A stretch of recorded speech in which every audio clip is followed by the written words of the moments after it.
Hello दोस्तों, welcome back to the channel. दोस्तों, आज का वीडियो शुरू करें इससे पहले मैं आपको एक डिस्क्लेमर देना चाहता हूँ। ये डिस्क्लेमर मैंने स्क्रीन पर जो लिखा हुआ रहता है मैं वो नहीं देना चाहता, क्योंकि आज का टॉपिक थोड़ा ऐसा है कि मुझे बोलकर खुद ही अपने शब्दों में मुझे ये डिस्क्लेमर देना चाहिए कायदे में। ये वीडियो केवल और केवल एजुकेशनल पर्पज के लिए बनाया गया है। ये वीडियो पूरी तरह से मेरे विचारों पर आधारित है। इस वीडियो में मैं जिनके बारे में बात करने वाला हूं वो कई बार उत्तर प्रदेश की मुख्यमंत्री रह चुकी हैं। बहुत संघर्षों के बाद उन्होंने ये मुकाम राजनीति में हासिल किया था। इसलिए भी मैं उनका बहुत ज्यादा सम्मान करता हूं, और उनके जैसी महिलाओं का भी।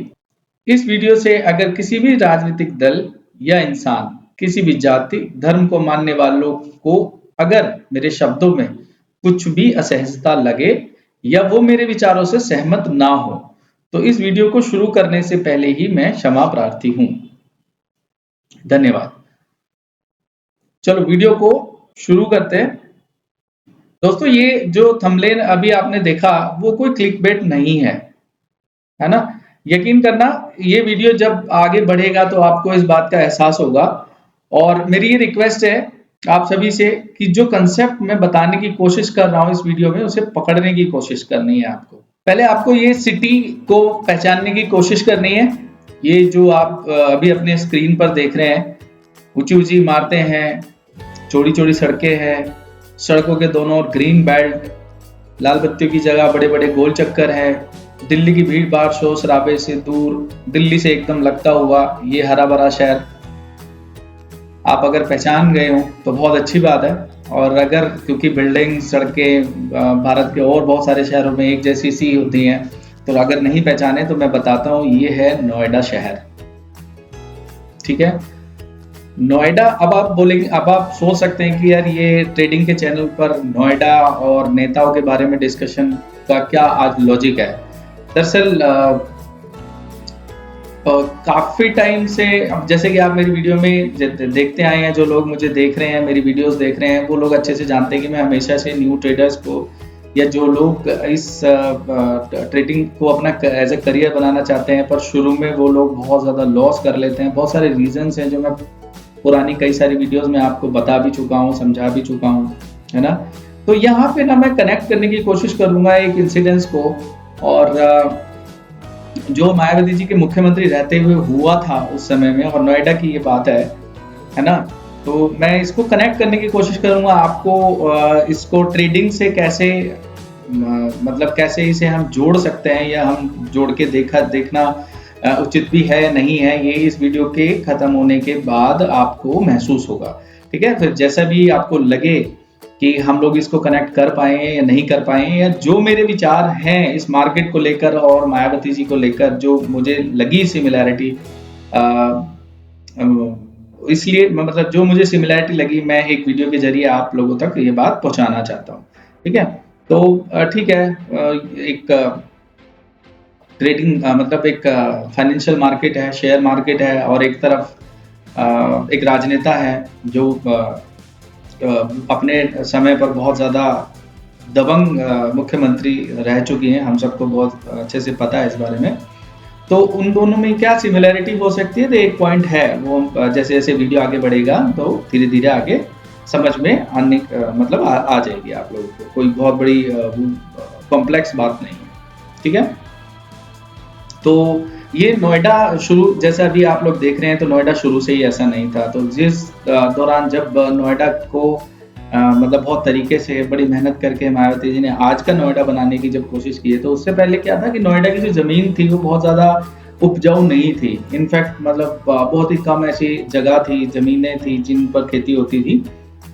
खेती नहीं होती थी बिल्कुल भी, और बहुत ही बंजर शब्द कहना तो गलत होगा, लेकिन वही है कि उपजाऊ जमीन नहीं थी कुल मिला के, है ना। तो खेती होती नहीं थी, लेकिन किसानों के पास जमीनें बहुत ज्यादा थी।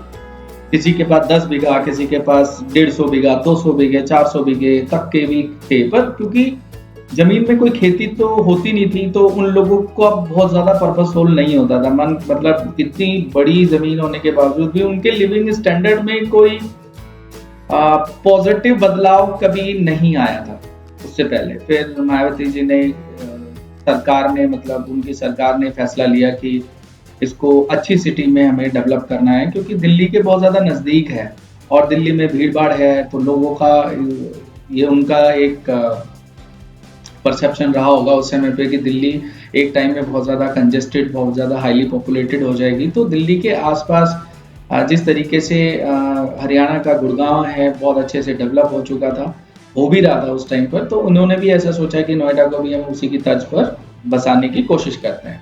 ठीक है, तो क्या हुआ कि किसानों से उनकी जमीन लेने का या मतलब जमीन लेने का काम शुरू हुआ।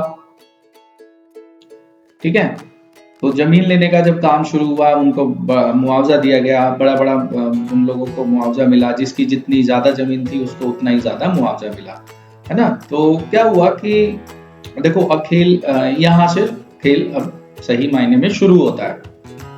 तो अब जिन लोगों के पास बहुत ज्यादा जमीनें थी, लेकिन उनका लिविंग स्टैंडर्ड बहुत अच्छा नहीं था, परेशान थे बहुत ज्यादा, काम कुछ था नहीं, है ना, कोई छोटे मोटे काम करके वो जैसे तैसे करके अपना गुजारा उस टाइम पर चल रहा था।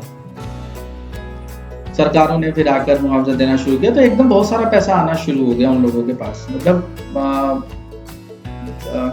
ये मेरा पर्सनल एक्सपीरियंस है, क्योंकि मैं एक डॉक्टर हूँ, तो मेरे फ्रेंड्स हैं, डॉक्टर्स हैं, जिनके क्लिनिक पर मैं विजिट करने के लिए जाया करता था। वहाँ पर पेशेंट से हम जैसे डिस्कशन होता था, तो उस दौरान मुख्यमंत्री हमारी मायावती बहन जी थी, तो उन दौरान और बहुत ज़्यादा एक्टिव चीफ मिनिस्टर रही हैं वो, और नोएडा के लिए उन्होंने बहुत काम किया है। नोएडा के लोग आज भी इस बात को मानते हैं, है ना। तो जब उत्तर प्रदेश में बहुत सारे शहरों में जब रात को लाइट नहीं होती थी, तो 18-18, 20-20 घंटे तक लाइट नोएडा में रहती थी, और ये मैंने खुद पर्सनली एक्सपीरियंस की है ये बात। मतलब बिजली की समस्या, वो पानी की समस्या बहुत अच्छे से उन्होंने निपटारा किया। तो लोगों से जब हमारा मिलना होता था, लोग बताते थे कि भाई मतलब पता चलता था उनके रहन सहन से, उनके हाव भाव से पता चलता था कि अच्छा खासा अभी क्या है कि इनका लिविंग स्टैंडर्ड धीरे धीरे सुधर रहा है, पैसा आ रहा है बहुत ज़्यादा, है ना। उनके अकाउंट में कभी सोच लो आप, पैसा नहीं हुआ करता था, और अब मतलब फ्लडेड विद मनी उनका अकाउंट्स थे, उनके बैंकिंग अकाउंट्स थे, क्योंकि पैसा सारा का सारा एक नंबर का पैसा था, अकाउंट्स में गवर्नमेंट डालती थी, पैसा बहुत था, कोई दिक्कत नहीं थी, बढ़िया चल रहा था सब कुछ। तो अब क्या हुआ, दो तरह के लोग थे जिनको भी पैसा मिला। तो एक तरह के लोग तो ये थे कि जो थोड़े समझदार थे, जो 1 के 2, 2 के 4, 4 के 8 करने की कवायद में लगना शुरू हो गए। वो तो जाते थे अपना मतलब भगवान को धन्यवाद करने के लिए, चाहे वो किसी भी जाति धर्म के हो। मेरा मंदिर बोलने का मतलब है कि वो अपने जिन भी भगवान को, अल्लाह को, जिनको भी मानते थे, वो वहाँ जाते थे, उनसे सद्बुद्धि, उनसे शक्ति, उनसे उस पैसे को खर्च करने की, सही तरीके से खर्च करने की वो उनसे प्रार्थना किया करते थे कि भगवान हमें कुछ रास्ता सुझाओ कि हम आगे जो आने वाली पीढ़ी है वो भी इस पैसे का भरपूर उन्हें भी फायदा मिले, और ये पैसा दिन दुगनी रात चौगुनी तरक्की करे, बढ़े। तो वो लोग क्या करते थे, क्योंकि वो ऐसी सोच थी उनकी, तो वो किसी टीचर से मिलते थे तो वो स्कूल बनाने के लिए बोलता था कि भाई अब आपके पास पैसा तो है, अच्छा खासा पैसा है, तो आप लैंड खरीद लो, स्कूल बना लो। किसी डॉक्टर से मिलते थे तो डॉक्टर बोलता था कि भाई एक काम करो, आपको नर्सिंग होम बना लो, है ना। और कोई रेस्टोरेंट मालिक से उन्होंने डिस्कशन किया, तो उन्होंने बोला भाई खाने पीने का काम धंधा है, अच्छा चलता है, कोई दिक्कत नहीं है, मार्जिन भी बहुत अच्छा है, आप एक काम करो, आप रेस्टोरेंट डाल लो। तो इस तरीके से उन लोगों ने जिन लोगों से मिले, उनको आइडियाज मिलता रहा, उन्होंने काम आगे बढ़ाया, और फिर उस तरीके से उन्होंने मतलब चीजों को मेंटेन किया और वो तरक्की के रास्ते पे निकल पाए। दूसरी तरीके के लोग क्या थे? दूसरे तरीके के लोग वो लोग थे जिन लोगों को एकदम पैसा आते के साथ ही उन्होंने जो, क्योंकि जीवन में बहुत सारी ख्वाहिशें थी उनकी, अय्याश यहाँ शब्द बोल रहा हूँ मैं, लेकिन ऐसा हुआ भी था, है ना। तो मतलब बहुत उन्होंने घूमना फिरना शुरू कर दिया, महंगी महंगी गाड़ियाँ खरीदनी शुरू कर दी। एक टाइम पर ऐसा था कि नोएडा में सबसे ज़्यादा ऑडी बिकी थी, नोएडा में सबसे ज़्यादा ऑडी बिकती थी, क्योंकि और एक चीज़ ये भी था कि दिल्ली में कोई बंदा अगर नोएडा की गाड़ी को, ऑडी को अगर दिल्ली में कोई देख लेता था तो वो समझ जाता था कि ये मुआवजे वाले बंदे की गाड़ी है, नोएडा की गाड़ी है, मुआवजा मिला है इन्हें बड़ा, क्योंकि बड़ी बड़ी गाड़ियां एक घर में 4-4 5-5 10-10 गाड़ियां हो गई, ठीक है। तो वो लोग भी थे एक तरफ, तो दूसरे मतलब इस तरह के लोग थे कि उस पैसे को बढ़ाना चाह रहे थे ताकि आगे आने वाली जनरेशन को वो पैसा बढ़ के मिले, है ना। एक तरफ ये लोग थे कि उन्होंने पैसे के आते के साथ ही डेली शाम को सूरज ढलते के साथ ही उन्होंने जो है बोतल का ढक्कन खोलना था, है ना, और अपना याशिया करनी थी, खाना पीना। तो फिर गवर्नमेंट ने ना, अब देखो ये कंसेप्ट ये है कि गवर्नमेंट ने क्या किया उस टाइम पर कि जिन जिन इलाकों में मुआवजे ज्यादा मिले थे लोगों के पास, लोगों को, तो गवर्नमेंट ने वहां पे ठेके खोलने शुरू कर दिए। समझ रहे हो, गवर्नमेंट ने वहां पे ठेके खोलने शुरू कर दिए, ठीक है। अब हुआ क्या, गवर्नमेंट ने लोगों को मुआवजा दिया, उनके अकाउंट में पैसा बहुत सारा आया, वो लोग बढ़िया तरीके से अपने पैसे को खर्च कर रहे थे, और ज्यादातर पैसा जो है वो दारू में, शराब में, इन सब चीजों में मतलब कुल मिला के खत्म होने शुरू हो गया। तो गवर्नमेंट ने जब ठेके खोल दिए तो अब गवर्नमेंट का पैसा गवर्नमेंट के पास वापस आना शुरू हो गया, है ना। मतलब ना समझ लोगों ने अपनी जमीन भी सरकार को दे दी, और जो पैसा सरकार ने दिया फिर वो उसे दारू खरीदते थे, और पैसा जो है वापस सरकार का पैसा सरकार के पास जाना शुरू हो गया। और एक चीज उन दिनों में ये भी थी कि अब ये बहुत, अब आप कुछ लोग हंसेंगे भी, बहुत अजीब सी बात है, लेकिन कुछ लोग जानते होंगे, मैं सिर्फ कंसेप्ट समझाने की कोशिश कर रहा हूँ कि उन दिनों पोंटी चड्ढा के पास था जो टेंडर यूपी का, पूरी यूपी का टेंडर था, वो अब तो नहीं है खैर। पोंटी चड्ढा के पास था पूरा जो लिकर का जो टेंडर था, तो वो क्या होता था कि एमआरपी से हमेशा से ज्यादा ही बिकती थी। अब पोंटी चड्ढा जैसे लोगों को भी पता था कि भाई यहाँ पे लोगों का पैसे की कमी तो है नहीं, मुआवजा मिला, मोटा मुआवजा मिला है, पैसे की कीमत को वो समझे जिसने घिस के कमाया है, जिसने मेहनत से कमाया। अब इनको तो जमीन बिक गई, इनको रातों रात ये लोग अमीर हो गए, इन्हें फर्क नहीं पड़ता, 100 रुपए की एमआरपी की जगह मैं 110 120 रुपए लूंगा, और ऐसा ही होता था। वहां पर एमआरपी से हमेशा से ज्यादा ही बिकती थी, है ना, तो वो पैसा तेजी से जाना शुरू हो गया।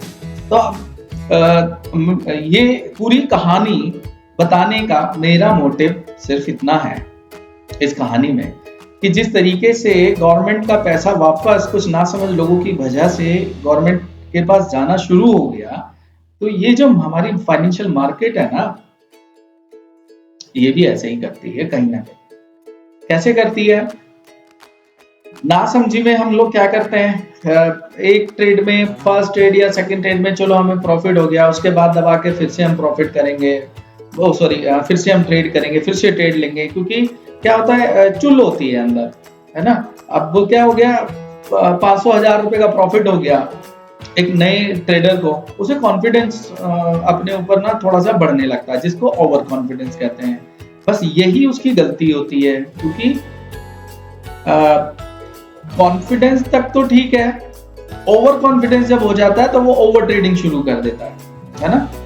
Over confidence leads to overtrading in this financial market, और फिर उसके बाद उसका वो जो उसने प्रॉफिट कमाया था वो तो जाता ही जाता है, उसका अपना कैपिटल भी जाता है। फिर वो क्या करता है, फिर वो उसको जो सुबह का जो प्रॉफिट था उसे वापस लाने की कोशिश करता है, मतलब रिवेंज ट्रेडिंग शुरू कर देता है। फिर आपको पता ही है होना क्या है, लॉस होना है, इसके अलावा और कुछ होना ही नहीं है। वीडियो बहुत ज्यादा लंबा ना हो जाए, इसलिए मैं आपको बस इतनी सी बातों में ये समझाने की कोशिश कर रहा हूं कि देखो, इस मार्केट में जो भी छोटा मोटा आपका प्रॉफिट हो गया है, सिस्टम बंद करो, टर्मिनल ऑफ, फोन बंद, किसी काम में लग जाओ, 3:30 बजे के बाद वापस नेक्स्ट डे की प्लानिंग करो, खत्म बात। वो जो पैसा आज आपने प्रॉफिट कमाया है ना, उसको आप अपने डीमेट अकाउंट में कल सुबह नेक्स्ट डे जब वो आपका अपनी कैपिटल बन जाए तब तो समझ लो कि अब आप धीरे धीरे ट्रेडिंग करियर में सक्सेसफुल ट्रेडर बनने के कगार पर हो, ट्रेडर बनने के रास्ते पर हो। और अगर आप उसको पैसे को, जो भी छोटा मोटा प्रॉफिट हुआ उसको खोते रहोगे, ट्रेडिंग करते रहोगे, तो वो पैसा वापस जैसे वहां से सरकार के पास वापस सरकार के पास जाना शुरू हो गया पैसा सरकार का, ऐसे ही आपका पैसा मार्केट में जाना चालू हो जाएगा वापस। ठीक है, आपका प्रॉफिट भी गया, आपका अपना कैपिटल भी चला गया। ठीक है, आई होप दोस्तों ये छोटी सी एक स्टोरी से आपको ये कंसेप्ट समझ में आया होगा कि ये मार्केट वापस कैसे आपका पैसा लेने के लिए बैठा रहता है। एक बार वो आपको प्रसाद समझ के घर लेके जाना चाहिए, हाथ जोड़ना चाहिए कि आज के लिए इतना मेरे लिए प्रॉफिट बहुत है, अब मैं कल देखूंगा मुझे कल क्या करना है, मैं कल की प्लानिंग करूंगा। ठीक है दोस्तों, पसंद आए तो क्या बोलना चाहिए, मैंने कहीं बोला तो नहीं है, पर ठीक है, पसंद आए तो लाइक जरूर करें। इस वीडियो में बस इतना ही। थैंक यू गाइस, मिलते हैं फिर नेक्स्ट वीडियो में, तब तक के लिए जय हिंद।